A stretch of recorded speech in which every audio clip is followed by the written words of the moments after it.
the airport is a protected area. It's not a place to play the kind of politics that we saw.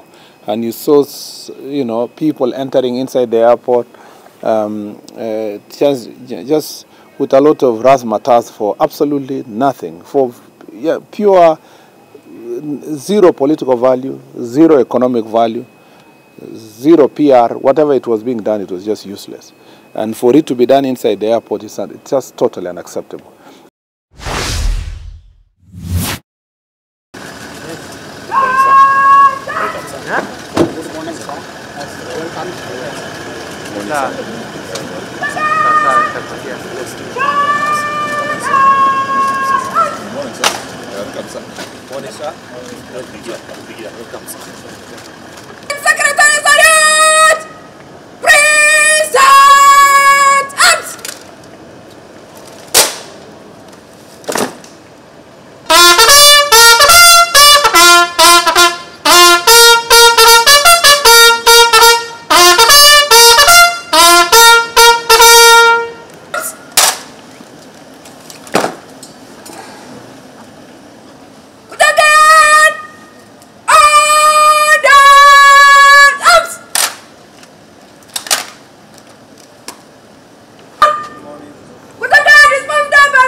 Tao wakuje hapa ndio watatuanzishia jukwaa letu la usalama mazungumzo.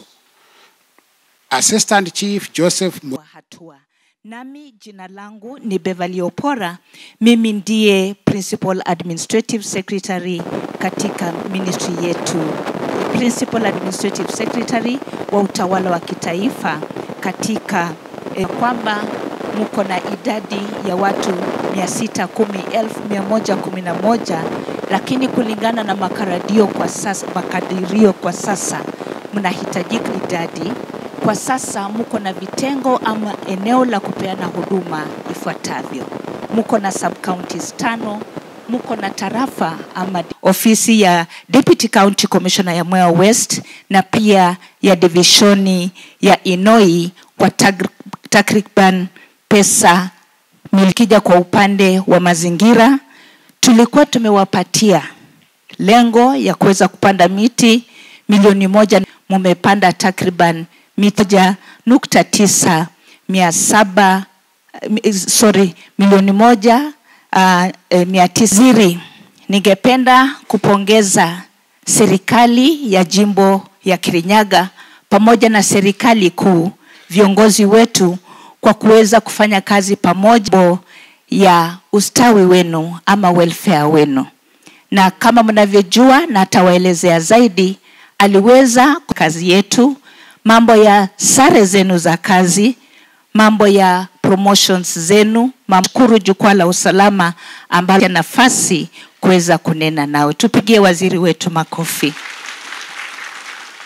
Kwa niaba ya wenzangu mwema kati ya viongozi wengine na pia muwe daraja kati ya ili msukume gurudumu la maendeleo na serikali kuu katika jimbo hili la Kirinyaga. Yetu julisheni ya kwamba wakatibu wakuu wetu wale watatu wataweza kuwapa usaidizi vile inahitaji. Mwadhani aradhime wero wa Murkomen. Asanteni.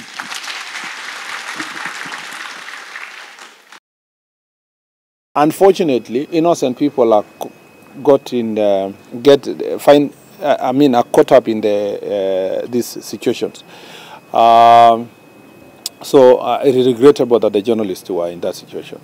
And I think going forward, we just need proper deployment of police officers so that they can also protect not just journalists but members of the public. And maybe this is something we can work with the Association for the Journalists and to see what will happen during such events. How shall the local police commander dealing with those issues, how will they, what we can tell them to secure the journalists. There must be closer relationship between the media and the police office and the government, because our duty is to facilitate access to proper information by the public and be done in a responsible manner. So, as I said last night during our interview, it's regrettable, and we need to find better ways of working together, because I saw some of the journalists who were injured. It was totally unnecessary. There are no very major challenges in Kirinyaga that cannot be dealt with. Once in a while we have this, we have goons, and that sometimes once in a while during demonstrations or political activities, they are recruited by politicians to cause havoc. And I was very saddened that on 25th of June and on the 7th of July, there were, hired goons that went to attack people's businesses, attempted to attack factories and supermarkets, burning people's infrastructure, burning government vehicles. This is a behavior that is unbecoming of any leader. I'm happy that a good number of people, over 100 of them, were arrested. Some admitted to their offenses and were fined, and some are still facing charges in court. The process of identifying even more organizers and financiers is ongoing, and for as soon as their files are ready, they will be presented to DPP so that they can be charged. We are not going to take any part of this country, or we're not going to cede any part of this country to criminals who want to cause havoc. I have asked leaders from this county and from this region that political activities must be done in a civilized manner and peaceful way.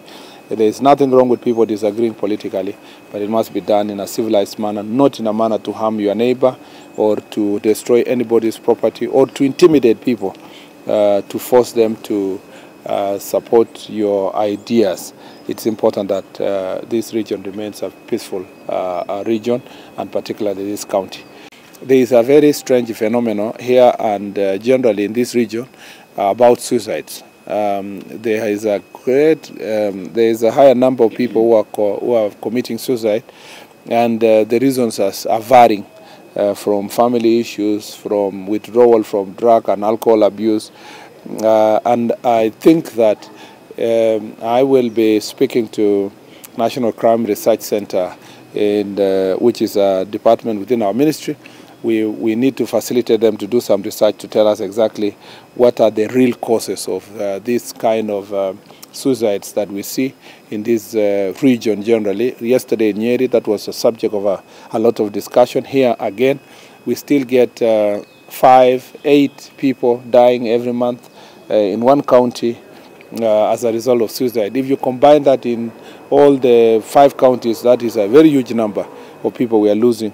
And so we need to have a conversation. Some of the chiefs yesterday gave pointers to sometimes it is, and most of them are men, and older men, 50s and above. So there is some concern there that there could be family challenges. It would be linked to gender-based violence in homes, inheritance-related issues, pressure they get from their children. And sometimes we were told by some chief yesterday in Nyeri that sometimes most of these men are abandoned by their wives later in life and join their children elsewhere, whether abroad, Nairobi, and other parts of Kenya. So I don't know if those theories are true. It's important that we engage properly research people to be able to deal with this issue. There's also a the thorny issue that still persists when I was in Embu and now here, of the question of road accidents, particularly as a result of overspeeding Miraa vehicles.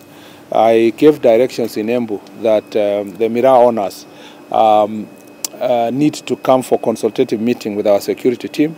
Unfortunately, we haven't received the level of cooperation we've wanted from these Miraa transporters, and we cannot equate. We are always told about economic value of Miraa, but nobody tells us about the cost when it comes to our children. So my take is that I have instructed the county traffic officer and the security team to carry out serious crackdown on overspeeding vehicles that are causing accidents, and they have our full support. And they must do that in collaboration with NTSA to make sure that this issue of road accidents is dealt with. Of course, there are other interventions in the region, including the President has instructed an allocation of resources to deal with Nidi Bridge, which is in Tharaka Nithi County. But all these other places, as we even work on infrastructure and put in place enforcement mechanisms, including speed cameras, it's important that the traffic department continue doing their part to deal with these issues. The situation we witnessed yesterday points to what I said earlier, that misuse of young people or sometimes hiring goons to just come and cause terror is an issue of great concern to us in the security sector. And so, as I said, investigations must be done to find out who exactly organized them and for what purpose. Again, sometimes because of we don't understand the magnitude of or we are not informed about the plans of the political actors, sometimes the police are just on standby to see whether there is any problem. Like yesterday, police were generally on standby because there was no clear notification to them about what event was going to happen and what routes. I was, for example, very saddened that political activists were going to play games at our airport. I mean, you could see people want to invade inside the airport, and that is a very serious issue. And that's why we were saying, if the team was intended to do good for our country, they would have worked with the police. They would say, we are welcoming our visitor. Can you give us a designated area we want to welcome? Can our vehicles be parked in a particular manner? Can we be escorted to the place where we want to have a rally? And then everything would have been fine. But this idea of ignoring the importance of security sector in terms of such events is totally unacceptable. And I remember I told you 2 days ago that any person who wants to have their political activities, we will facilitate once notification is given, and we will deploy the necessary, a good number of the police officers to provide protection. We do not condone any kind of violence by anybody, and we request political leaders to cooperate with police officers in all the investigations related to violence. We want everybody to carry out their political activities in a peaceful environment, and we don't want violence.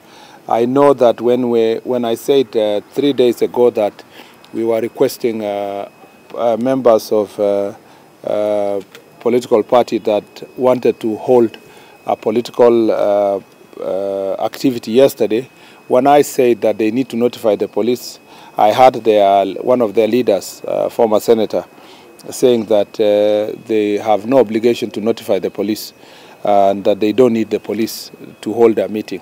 So unfortunately, as a result of the absence of that notification yesterday, the police were not aware about what was going to happen, which route, what place. I wish they had heeded to my advice.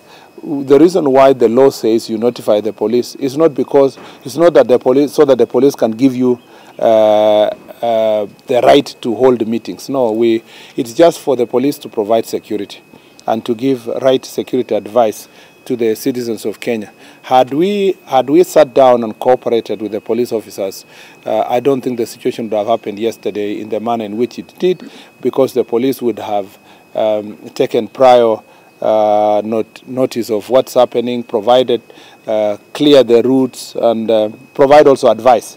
In the National Police Service, we don't advise only people who are in government. We advise also every citizen, including those in opposition, on the best thing to do security-wise as they carry out their security activities. I insist, for avoidance of doubt, that anybody who wants to have a public event, it is important to notify the police and to cooperate with the police officers. We do not want situations where people refuse to notify the police, insist on having political activities notwithstanding police advice, and then go ahead to blame the same police. Yet prior to that, they were saying they don't need the police. So we need each other, and everybody needs the police officers in terms of dealing with these issues. Progress. Kirinyaga now is ranked 35th county when it comes to challenges of alcohol, meaning that it's not among the top 30 counties. It's actually among the last 12 counties in the country. And therefore, with the discussions we've had today to up the game, we are going to be able to deal with this issue with finality. I'm happy that local brews have actually been contained, especially illicit brews that are brewed locally among the communities. We still have some challenges with, what did you call this one? Makabo, yeah, that one, Makabo, which is basically creativity among local people combining molasses and some alcoholic drinks and so forth. A challenge that when we were in the eastern region, we were also told of the same, in particularly at Tarakanidi and Embu. So I have asked the team to put more pressure in terms of dealing with those issues. The good news also here is that the challenges that are faced in Kirinyaga are not actually inward. It's not inborn. Most of the alcohol that presents challenges here are brought from Nairobi and other counties, and therefore the more we do operations in places like Nairobi, Murang'a, where Murang'a and Kiambu are the top ranking counties in this region, once we succeed in the work that we are doing, I am confident that the impact that Kirinyaga has had will have been dealt with. We also have proliferation of cannabis sativa here, which is basically again brought by some peddlers and traffickers from also the other parts of the country. Our security team is working together in this region to make sure that cannabis sativa that is grown in places like Mount Kenya and places like Abadeas is dealt with, as we discussed yesterday when we were in Nyeri. So the progress is very good. Contrary to the propaganda sometimes peddled around here that there is a crisis in Mount Kenya, there is no crisis. The crisis is elsewhere. And I keep insisting that the crisis is in the western part of the country, particularly Trans Nzoia, which, pursuant to our visit, a lot of work has been done.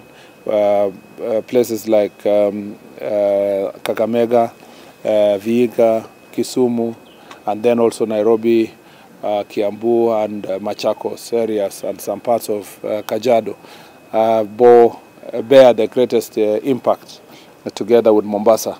And so if you look at the ranking in terms of consumption of drugs and alcohol, I'm very happy that there is a lot of conversation in Mount Kenya region, sometimes to the extent that people think there is a crisis. But that conversation is generated by citizen consciousness. There is high level of citizen consciousness against alcohol and drug abuse, which is a very positive thing. If we have to win the war against alcohol and drug abuse, the best thing is to have greater civic involvement by the citizens and to create the level of awareness and conversation that has been happening in Mount Kenya region that has led to these counties being among the top counties in terms of responsiveness against the drugs and alcohol abuse. The places where there is a lot of silence, like the Nyanza Western region and parts of Rift Valley, is actually where there is greater suffering, because there is no, there is a very low citizen consciousness and citizen anger. You see, until people are tired and angry about these things, perhaps they may not be as cooperative as we want in terms of the enforcement. We have also put a lot of the security agencies here on the spotlight. Changes have been made before, and we continue to do so, especially where we find any security officer involving themselves in these acts, both administrators and police officers who are involving themselves will be dealt with.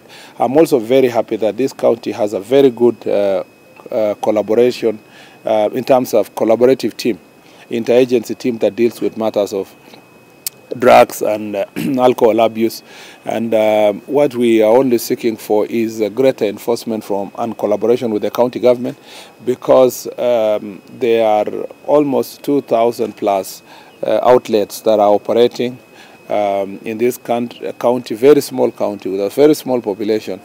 To have 2,000 outlets is too much, and over almost 1,000 of them are unlicensed. And so it needs greater vigilance and collaboration to make sure that we close the outlets that are not licensed. But also those that are in the proximity of schools, homes, must be closed.